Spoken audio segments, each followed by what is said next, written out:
가족이라는 두 글자가 언제나 따뜻함과 의지만을 의미한다고 생각하시나요? 여기 은행 지점장으로 은퇴한 68살의 여성이 있습니다. 평생을 바쳐 모은 저축과 피땀 흘려 장만한 집까지 아들 부부에게 내어주었지만 사돈과의 말다툼 끝에 그녀에게 돌아온 것은 아들의 보호가 아닌 뺨을 후려치는 매몰찬 손찌검이었습니다. 하지만 누구도 예상하지 못했습니다. 그 한 번의 따귀가 그녀 인생의 결정적인 전환점이 될 줄은요. 그녀는 울지 않았습니다. 애원하지도 않았습니다. 대신 그녀는 40년 금융인으로서의 차가운 이성을 꺼내 들었습니다. 장인어른의 힘을 빌려 신분 상승을 꿈꾸던, 그래서 어머니를 짓밟았던 아들을 천국에서 지옥으로 곤두박질치게 만들었죠. 혈육의 전기 이익을 위한 담보로 변질될 때 모정은 과연 자비를 베풀어야 할까요? 자식이 더 이상 자식이 아닐 때 부모는 어떻게 자신의 존엄을 지켜야 할까요? 여기서는 뻔한 도덕 교과서 같은 이야기는 하지 않습니다. 오직 가장 현실적인 인생의 단면만을 이야기합니다. 오늘 이야기는 꼭 끝까지 들어주십시오. 그 따귀 한 대 이후 모든 것이 뒤바뀌었으니까요. 제 이름은 김영자 올해의 60덜입니다. 은행에서 40년을 근무하며 지점장까지 지냈고 남의 돈을 수도 없이 관리해 봤으며 돈 때문에 가족이 찢어지고 비극을 겪는 수많은 사연을 목격했습니다. 저는 제가 돈과 인간 본성의 관계를 꿰뚫어 보고 있다고 자만했습니다. 은퇴 후 제 작은 가정만큼은 평온하게 꾸려갈 수 있을 거라 믿었죠. 하지만 틀렸습니다. 저는 이자는 칼같이 계산할 줄 알고 복잡한 재무제표는 읽을 줄 알았지만 정작 사람의 마음은 계산하지 못했고 제가 제 손으로 키운 아들의 속내는 전혀 읽지 못했습니다. 그날은 평범한 금요일 저녁이었습니다. 저는 마포의 오래된 아파트에 살고 있습니다.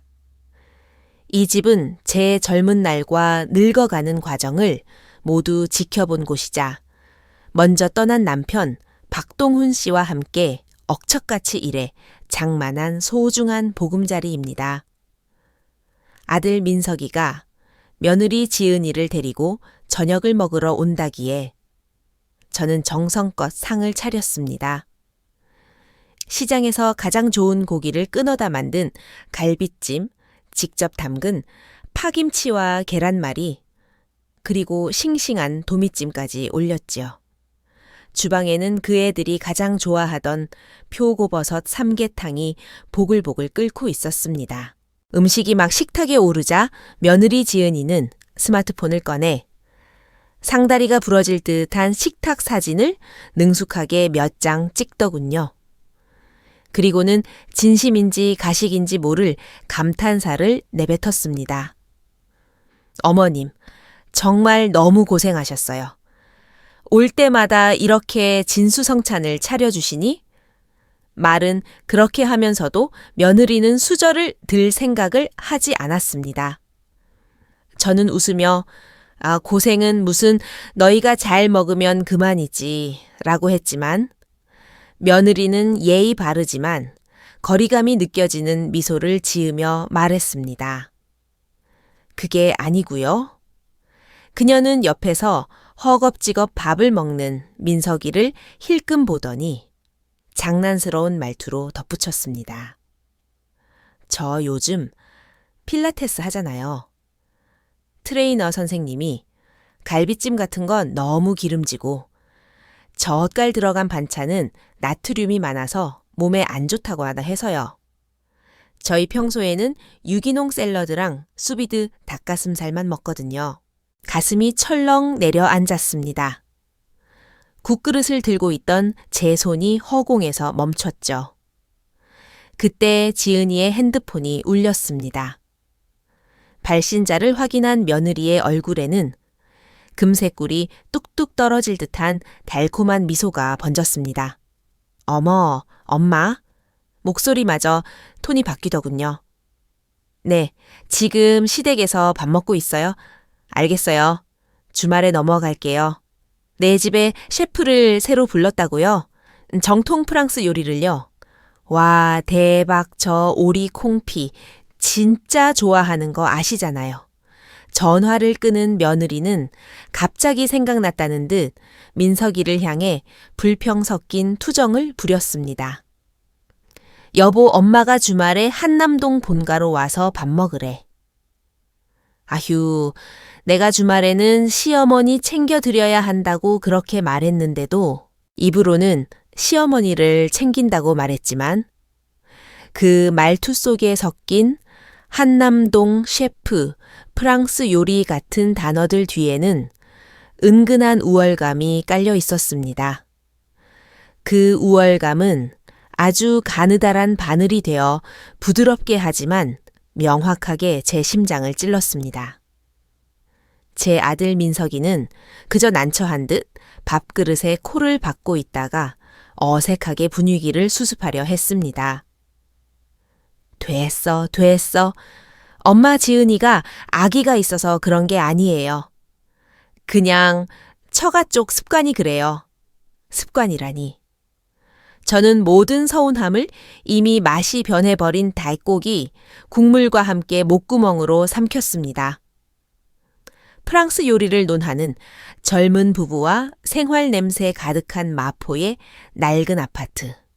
그리고 그들 눈에 촌스럽게만 비칠 이 늙은 여자는 너무나도 어울리지 않았습니다. 저는 제가 피땀 흘려 지켜온 이 집에서 마치 이방인이 된 기분이었습니다. 그들의 고급스러운 삶을 따라가기엔 너무 뒤처진 구식 밥해주는 할머니가 된 것만 같았죠. 가끔은 제가 너무 예민한 건 아닐까. 옛날 사람이라 요즘 젊은 애들을 이해 못하는 건 아닐까 자책하기도 했습니다. 하지만 제가 며느리가 말하던 그들의 세계에 직접 발을 들여놓은 순간 그것이 착각이 아님을 깨달았습니다. 그날은 민석이의 장인어른 최 회장의 환갑잔치가 있던 주말이었습니다. 한남동 저택에서 성대한 파티가 열렸죠. 저는 가장 아끼는 짙은 남색 정장을 차려입고 평소에는 아까워서 잘 꺼내지도 않던 남편이 남겨준 진주, 목걸이까지 걸었습니다. 어떻게든 아들 민석이 길을 살려주고 싶었으니까요. 백화점 식품관에서 고르고 골라 산 최고급 홍삼 세트를 들고 그 궁궐 같은 저택 앞에 섰을 때 저는 직감했습니다. 아무리 노력해도 저는 저들과 섞일 수 없다는 것을요. 제복을 입은 가사 도우미가 문을 열어주었고 거실은 화려한 옷차림의 손님들로 북적였습니다. 참석한 사람들은 하나같이 경제 잡지에서나 볼 법한 유명 인사들이었죠. 사돈인 초의 여사는 우아한 명품 트위드 정장을 입고 다이아몬드 귀걸이를 반짝이며 저를 맞이했습니다. 하지만 그 환대에는 저를 불편하게 만드는 위에서 아래로 내려다보는 듯한 묘한 시선이 섞여 있었습니다. 초의 여사는 제 손을 잡고 보석으로 치장한 친구들에게 저를 소개했습니다. 자, 소개할게요. 맑고 높은 목소리였습니다. 이쪽은 우리 사돈어른. 예전에 은행 다니셔서 재테크를 아주 잘하세요. 우리 민석 서방 교육도 아주 잘 시키셨고 칭찬처럼 들렸지만 그 말투와 눈빛은 마치 일 잘하는 아랫사람을 소개하는 듯 했습니다. 특히 예전에 은행 다니셔서라는 말은 평생 일할 필요가 없었던 귀부인들과 저 사이에 명확한 선을 긋는 말이었습니다. 파티 내내 저는 가시방석에 앉은 기분이었습니다. 아들 민석이는 마치 훈련받은 집사처럼 손님들 사이를 분주하게 오갔습니다. 이름만 대면 알만한 기업가들에게 명함을 돌리며 굽실거리고 비위를 맞추는 아들의 모습은 능숙해 보였습니다. 그 옆에는 화사하게 웃는 지은이가 서 있었고 두 사람은 너무나 잘 어울리는 한 쌍처럼 보였습니다. 저는 최 회장이 서재에서 민석이를 불러 마치 제왕처럼 자줏빛 원목 책상 뒤에 앉아 훈계하는 모습을 보았습니다. 그는 주식투자법과 인맥관리법을 가르치고 있었고 제 아들은 가장 모범적인 학생처럼 허리를 굽히고 연신 고개를 끄덕이며 비굴할 정도의 미소를 짓고 있었습니다. 그 모습을 보는데 가슴 한구석이 꽉 막힌 듯 답답하고 시려왔습니다. 질투도 아니었고 아들이 잘 되는 게 싫어서도 아니었습니다. 그저 무력감이었습니다. 제 아들이 본래 자기 자리가 아닌 계층에 억지로 끼어들기 위해 얼마나 비굴하게 애쓰고 있는지 보였으니까요. 그리고 오직 갈비찜이나 할 줄 알고 마포 낡은 아파트에 사는 엄마인 저는 아들이 걷고 싶어 하는 그 화려한 꽃길에 거추장스러운 짐짝처럼 느껴졌습니다. 파티가 끝나고 집으로 돌아오는 차 안은 무거운 침묵만 감돌았습니다. 저는 참다 못해 입을 열었습니다. 비난하려는 게 아니라 엄마로서 걱정되는 마음의 한 말이었습니다. 민서가. 최대한 부드럽게 말하려 노력했습니다. 엄마 생각에는 장인 장모 앞에서 그렇게까지 굽신거릴 필요는 없을 것 같구나. 우리가 그 집만큼 부자는 아니지만 그렇다고 남의 눈치 보며 살 만큼 부족하지도 않잖니. 제 말이 아들에게 닿기를 바랐지만 그는 전혀 이해하지 못했습니다. 오히려 영린을 건드린 듯 짜증 섞인 반응이 돌아왔습니다. 엄마는 몰라요. 제가 가장 듣기 싫어하는 말이었습니다. 이건 굽신거리는 게 아니에요. 우리 미래를 위해 길을 닦는 거라고요. 배우는 거고 인맥을 만드는 거예요? 아들은 차를 길가에 거칠게 세우더니 고개를 돌려 절박한 눈빛으로 저를 쳐다봤습니다. 아시겠어요? 장인어른 기분만 잘 맞춰드리면 그분이 손가락 사이로 흘려주는 프로젝트 하나만 받아도 제가 회사에서 야근하며 1년 동안 버는 돈보다 더 많이 벌 수 있다고요. 엄마, 이건 기회예요. 아시겠어요? 기회라고요. 욕망과 지름길에 눈이 먼 아들을 보며 저는 깊은 슬픔과 무력감을 느꼈습니다. 평생을 성실하게 살아야 한다고 정직해야 한다고 가르쳤는데 이제 아들은 장인어른 손가락 사이로 떨어지는 부스러기가 최고의 기회라고 말하고 있었습니다. 저는 고개를 저으며 더 이상 아무 말도 하지 않았습니다. 우리 모자 사이에 보이지 않는 깊은 강이 흐르고 있음을 뼈저리게 느꼈기 때문입니다. 최 회장의 생일 파티 이후 우리 집 분위기는 더욱 묘해졌습니다. 며느리 지은이는 시댁에 오는 횟수가 눈에 띄게 줄었고 와서도 손님처럼 굴었습니다. 대화 주제는 항상 친정엄마가 어디로 여행을 갔는지, 아빠가 골프장에서 얼마짜리 계약을 따냈는지에 대한 것뿐이었습니다. 저와의 격차를 은연중에 과시하려는 의도였겠지요. 민석이는 상류사회와 저 사이에서 점점 더 말이 없어지고 불안해 보였습니다. 그러던 어느 주말 그들은 마침내 진짜 발톱을 드러냈습니다. 사돈 부부와 아들 내외가 예고도 없이 제 마포 집으로 들이닥친 겁니다. 점심 준비를 하던 저는 엉겁결에 그들을 맞이했습니다. 그들은 백화점 과일 바구니 몇 개를 들고 왔지만 그건 거칠애에 불과했습니다. 거실에 앉아 차를 한 잔 마시자마자 최 여사가 본색을 드러냈습니다.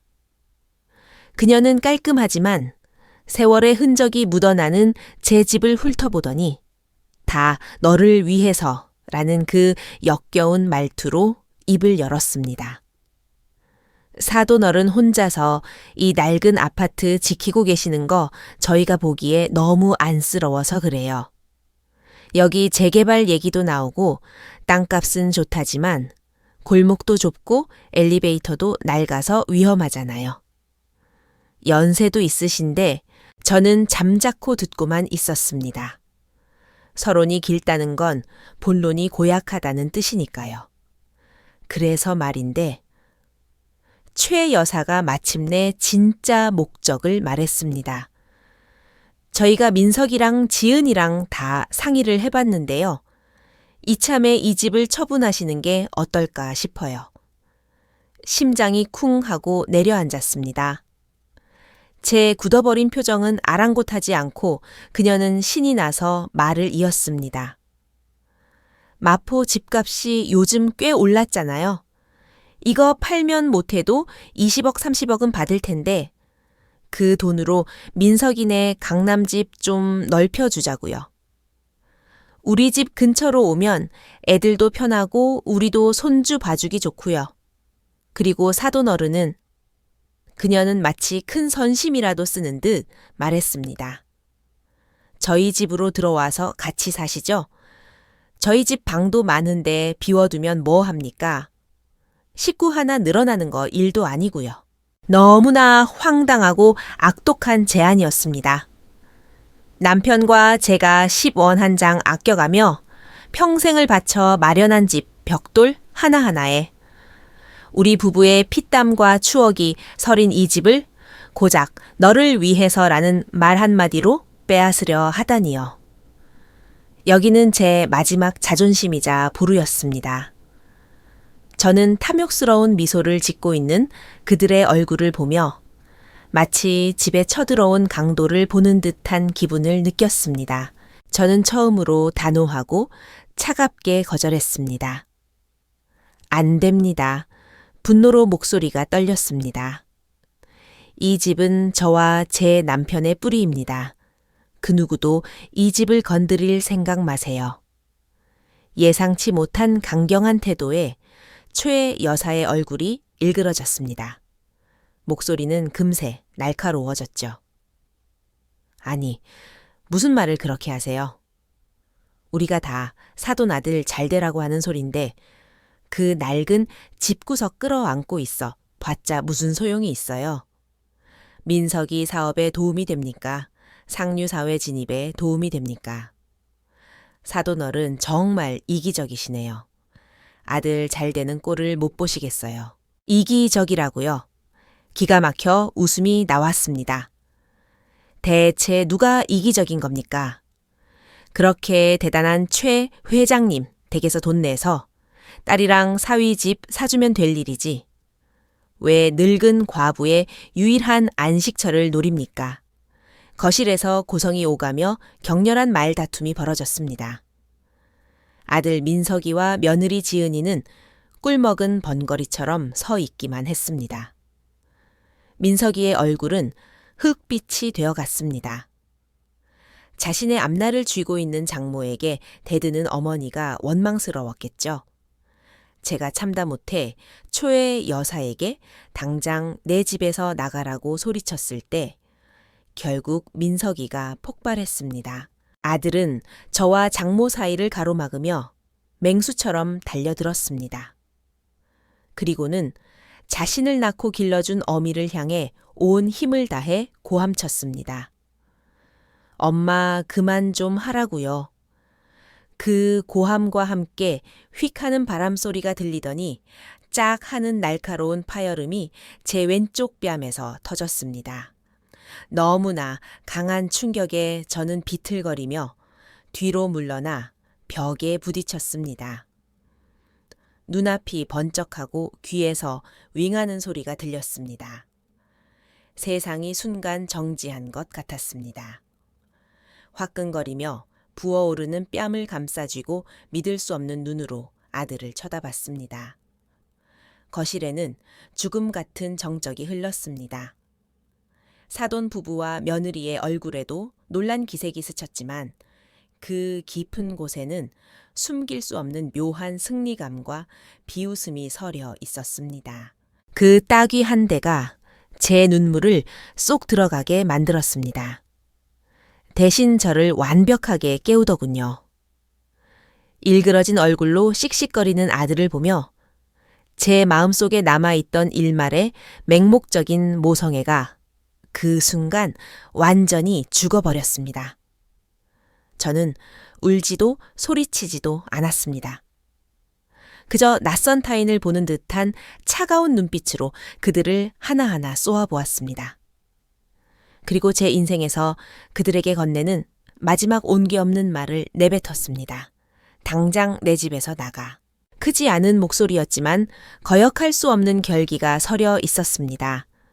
제 눈빛에 기가 눌렸는지 최 회장 가족은 더 이상 아무 말도 못하고 멍하니 서 있는 민석이를 끌고 황급히 밖으로 나갔습니다. 현관문이 닫히고 집안은 다시 고요해졌습니다. 저는 난장판이 된 거실에 홀로 서서 한참을 움직이지 않았습니다. 그리고 천천히 제 방으로 들어갔습니다. 날이 완전히 저물어 어둠이 깔릴 때까지 저는 텅 빈 방에 앉아 있었습니다. 어둠 속에서 왼쪽 뺨에 욱신거리는 통증이 수치심처럼 선명하게 느껴졌습니다. 하지만 울지 않았습니다. 제 눈물은 지난 수십 년간 겪었던 수많은 인내와 서름으로 이미 말라버렸으니까요. 대신 은행 지점장 출신으로서의 냉철함이 되살아났습니다. 평생 돈 문제로 갈라서는 가족들을 보아왔고 수많은 자산 분쟁을 처리했던 저의 머리가 전례 없는 속도로 회전하기 시작했습니다. 저는 불을 켜고 책상 앞에 앉아 종이와 펜을 꺼냈습니다.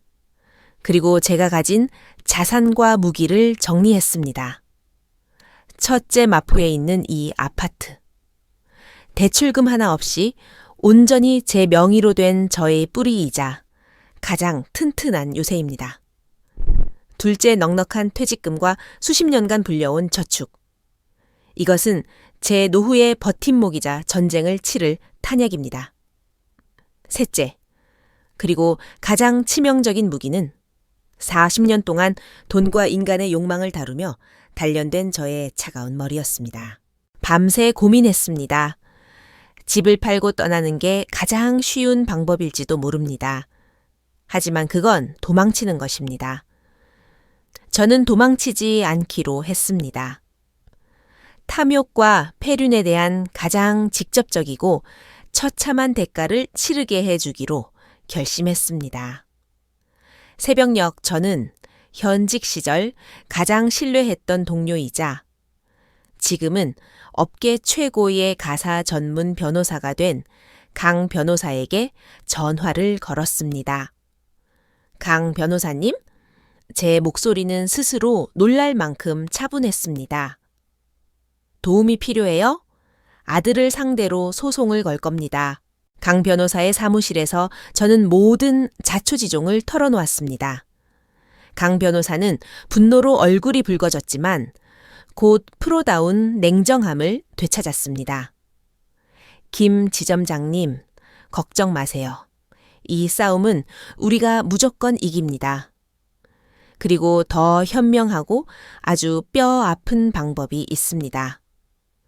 금융 전문가인 저와 법률 전문가인 강 변호사의 반격 작전은 철저히 금융과 법의 논리로 설계되었습니다. 우리의 첫 번째 작전은 당장 빚을 갚으라고 독촉하는 것이 아니었습니다. 며칠 뒤 찬란한 미래를 꿈꾸며 들떠있던 민석과 지은에게 국세청에서 날아온 두툼한 등기 우편이 도착했습니다. 봉투를 열어본 그들은 천국에서 지옥으로 떨어지는 기분이었을 겁니다.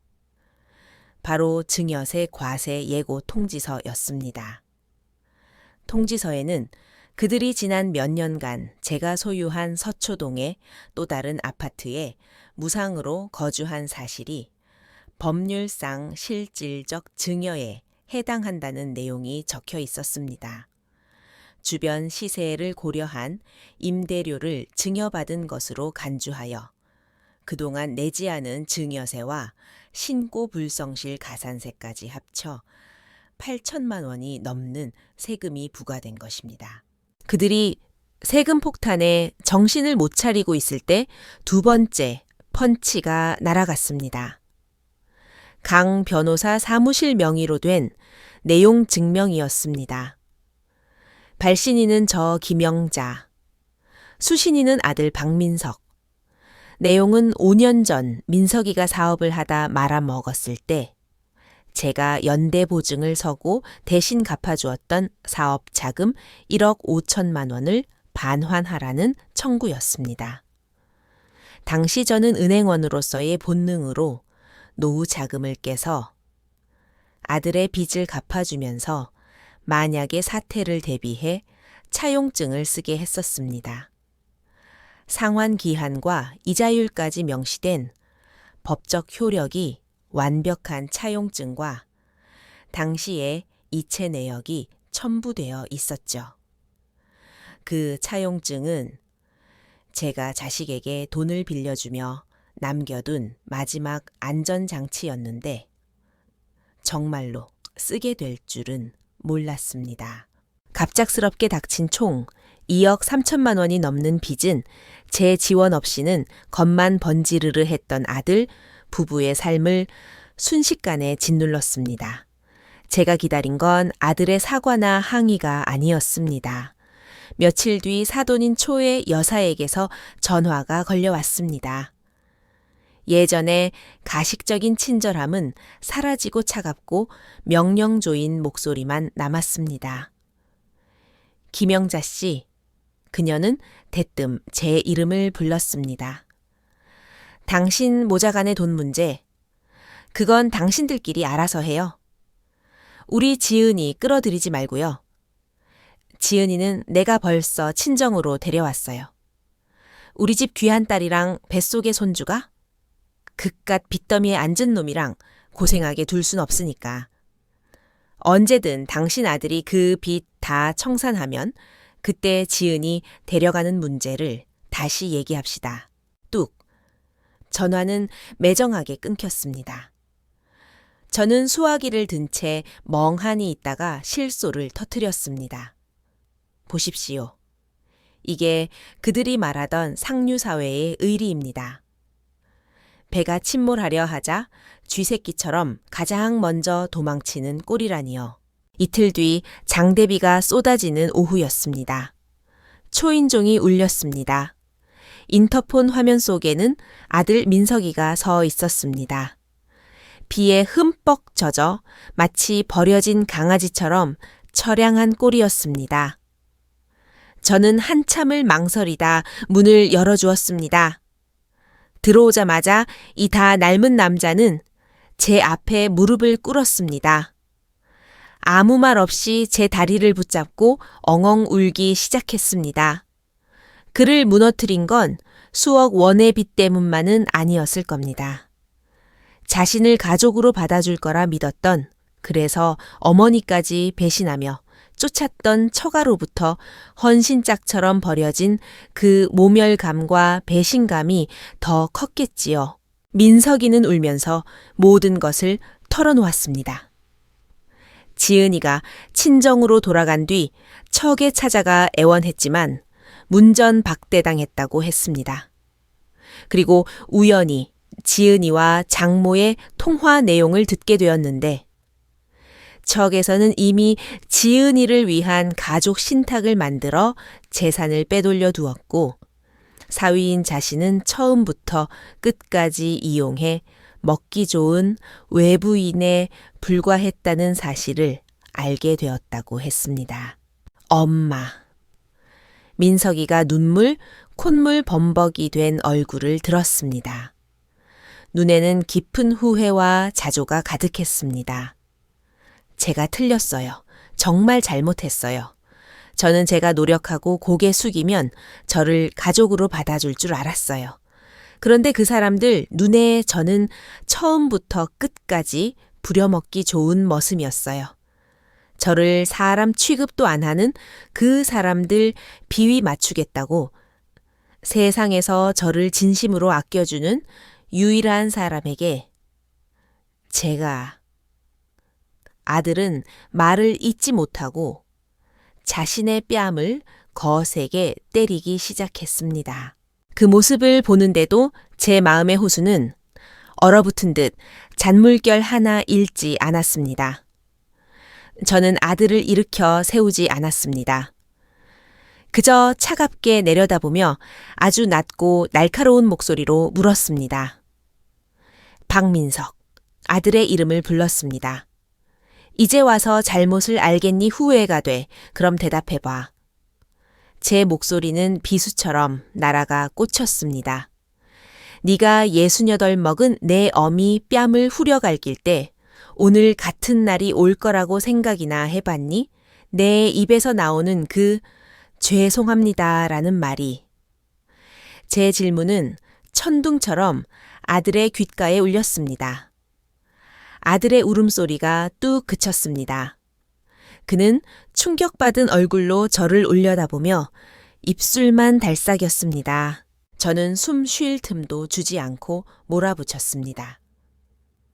그 사람들이랑 작당해서 내 집 팔아먹을 궁리할 때 이 집이 너희 아버지가 널 위해 평생 비바람 막아준 성이라는 생각은 안 해봤니? 장인 장모한테 잘 보이려고 나한테 그만 좀 하라고 소리 지를 때 내가 없었으면 네가 대학 등록금이나 낼 수 있었을지 생각해 본 적 있냐고. 제 말 한마디 한마디가 보이지 않는 따귀가 되어 아들의 영혼을 때렸습니다. 아들은 완전히 무너져 내렸습니다. 짐승이 울부짖듯 절규하며 차가운 바닥에 머리를 찧었습니다. 잘못했어요, 엄마. 제가 죽일 놈이에요. 정말 잘못했어요. 아들이 목이 쉬어 소리가 안 나올 때까지 기운이 다 빠져 축 늘어질 때까지 지켜보다가 저는 티슈 한 장을 건네며 몸이 건조하게 말했습니다. 일어나라. 무릎 꿇는다고 해결될 일 아니야. 다음 날 저는 강 변호사 사무실로 아들을 불렀습니다. 이번에는 기세에 등등하던 아내도 장모도 없었습니다. 아들은 낡은 셔츠를 입고 죄인처럼 고개를 숙인 채 앉아 있었습니다. 하룻밤 사이에 10년은 늙어버린 듯한 아들의 얼굴을 보며 복수의 쾌감 같은 건 느껴지지 않았습니다. 그저 깊은 피로감과 슬픔만이 밀려왔죠. 저는 따귀 이야기를 다시 꺼내지 않았습니다. 인생이 날리는 따귀가 제가 때리는 것보다 훨씬 아프고 맵다는 걸 아들이 이미 겪었으니까요. 변호사 입회에 저는 마지막 조건을 걸었습니다. 첫째 며느리 지은이 네가 아직도 그 가정을 원한다면 네 힘으로 데려와. 내 돈 말고 장인어른 돈 말고 남자로서 네 어깨로 당당하게 처자식 책임지고 데려와. 둘째 증여세 문제는 내가 국세청에 소명해서 내가 부담하마. 하지만 1억 5천만 원 빚은 네가 갚아라. 널 죽이려는 게 아니라 세상에 공짜는 없다는 걸 뼈저리게 가르치려는 거야. 셋째, 저는 아들의 눈을 똑바로 쳐다보며 말했습니다. 너희 서초동 아파트에서 나가라. 이제부터 너희 힘으로 살아. 이게 내가 주는 진짜 독립이다. 마지막으로 상세한 상환 계획이 적힌 합의서를 아들 앞으로 밀었습니다. 이게 내 조건이다. 동의하면 사인해. 아니면 법정에서 보자. 민석이는 망설임 없이 펜을 들어 서명했습니다. 그리고 고개를 들어 말했습니다. 어머니 감사합니다. 저는 그 감사가 용서에 대한 감사가 아니라 길을 잃은 자신에게 다시 돌아올 길을 열어준 것에 대한 감사라는 걸 알았습니다. 민석이는 정말 변했습니다. 더 이상 제게 매달리지 않았습니다. 엄청난 빚과 후회 속에서 그가 한 첫 번째 행동은 처가로 찾아가 아내를 데려오려 한 것이었습니다. 하지만 현실은 냉혹했습니다. 최 회장은 문도 열어주지 않았고 문 밖으로 나온 지은이는 경멸 어린 시선으로 이혼을 요구했습니다. 박민석, 내가 너랑 결혼한 건 네가 장래성 있는 줄 알아서였어. 근데 알고 보니 넌 엄마 돈 없으면 아무것도 아닌 껍데기였잖아. 이제 집도 없고 빚만 남은 주제에 나랑 내 아이까지 그 구렁텅이로 끌고 가려고 우리 이혼해. 그 말은 아들이 품고 있던 헛된 상류층의 꿈을 산산조각 냈습니다. 아들은 깨달았습니다. 자신이 그토록 동경했던 세계에서 자신은 가족이 아니라 가치가 떨어지면 언제든 폐기되는 투자 상품에 불과했다는 것을요. 반년의 시간이 흘렀습니다. 제 삶은 평온을 되찾았습니다. 문화센터에서 수묵화와 가야금을 배우고 마음 맞는 친구들과 산에도 다닙니다. 강 변호사의 소개로 노인들을 위한 금융사기, 예방간견도 다니고 있죠. 제 인생은 그 어느 때보다 바쁘고 충실합니다. 아들 민석이는 그날 이후 제 삶에서 사라졌습니다. 연락 한 번 없었지요. 소문으로 들으니 결국 이혼을 했고 오갈 데가 없어 공단 근처 고시원에 산다고 하더군요. 처음엔 걱정도 되어서 몰래 찾아가 보기도 했습니다. 낡은 오토바이를 타고 배달 일을 하는 아들의 뒷모습은 고단해 보였지만 예전의 허세는 찾아볼 수 없었습니다. 저는 안심했습니다. 40 넘은 아들이 이제야 진짜 홀로 서기를 하고 있다는 걸 알았으니까요. 그러던 어느 날 오후 초인종이 울렸습니다. 인터폰 화면에 까맣게 그을리고 살이 쏙 빠진 민석이가 보였습니다. 문을 열어주자 우리는 말없이 서로를 바라보았습니다. 아들의 눈빛은 예전의 불안함 대신 노동으로 다져진 단단함이 자리 잡고 있었습니다. 어머니, 아들의 목소리는 굵고 차분했습니다. 거실 탁자의 아들은 통장 하나와 도장을 내려놓았습니다. 여기 2천만 원입니다. 첫 번째 상황음이에요. 깜짝 놀랐습니다. 반년 만에 어떻게 이 돈을 모았을까요? 테슬라 팔았어요. 제 능력으로 산 차가 아니니까 탈 자격이 없더라고요. 중소기업 영업직으로 들어갔어요. 월급은 적지만 마음은 편해요. 퇴근하면 대리운전하고 주말엔 물류센터 나가요. 차 판 돈이랑 반년 동안 악착같이 모은 돈이에요. 아들의 거칠어진 손을 보며 제 눈시울이 붉어졌습니다. 어머니, 아들이 말했습니다. 예전에는 인생의 지름길이 2개라고 생각했어요. 하나는 어머니 유산, 또 하나는 처가 덕 보는 거. 그 2개만 잡으면 고생 안 하고 폼나게 살 줄 알았어요. 어머니한테 뺨 한 대 맞고 처가에서 쓰레기 취급당하고 나서야 깨달았어요. 세상에 지름길 따윈 없다는 걸요. 진짜 내 힘은 내가 딛고 선 땅에서 나온다는 걸요.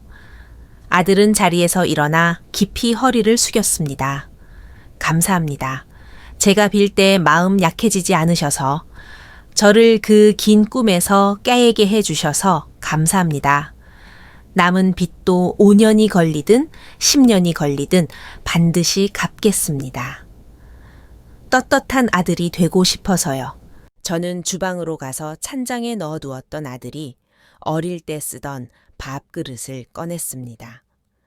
그리고 방금 끓인 따뜻한 호박죽을 한 그릇 담아 아들 앞에 놓았습니다.